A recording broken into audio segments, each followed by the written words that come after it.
muri RDC iki gihugu kiri mu biganiro n'igihugu izoherezamo abarwanyi ba Fdlr batinya gutaha mu Rwanda. Ikinyamakuru bwiza.com kiravuga ko guverinoma ya Repubulika ya Demokarasi ya Kongo yatangaje ko abayobozi ba politike n'abagisirikare b'umutwe wa Fdlr bemeye gahunda yo kwamburwa intwaro, gusenywa no gusubiza abarwanyi mu buzima busanzwe, mu gihe inari mu biganiro n'igihugu kizoherezwamo abatazemera koherezwa mu Rwanda. Minisitiri w'ukwihuza kw'akarere wa RDC Floribert Anzuluni yabivugiye mu kiganiro yagiranye na RFI nyuma y'amasezerano Kinshasa ivuga ko yasinyanye na Fdlr mu mpera za Nyakanga. Anzuluni yavuze ko iyi gahunda itandukanye n'izindi zagiye zigeragezwa mu myaka yashize, kuko abayobozi ba politike n'abagisirikare ba Fdlr ubwabo bagize uruhare mu kuyemeza.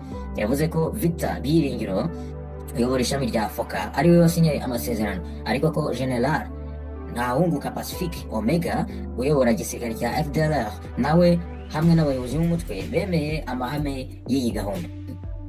Anzuluni yagize ati abayobozi ba politike n'abagisirikare bemeye mu buryo busobanutse amahame akubiye muri gahunda yo kubambura intwaro no kubasubiza mu buzima busanzwe. Nubwo RDC ivuga ko iyi gahunda y'ibikorwa, ingengabihe n'ingengo y'imari byamaze gutegurwa, Minisitiri Anzuluni yavuze ko bitarashyirwa ahagaragara kuko bikiri mu cyiciro cyo kwemezwa.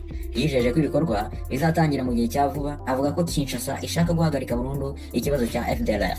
Kuri ubu ikibazo gikomeye kitarabonerwa igisubizo ni icy'abarwanyi ba Fdlr batifuza gusubira mu Rwanda.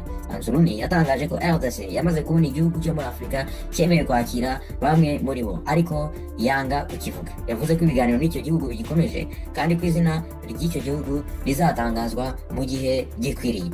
Iyi ni Inkwakuzi ukurikiye,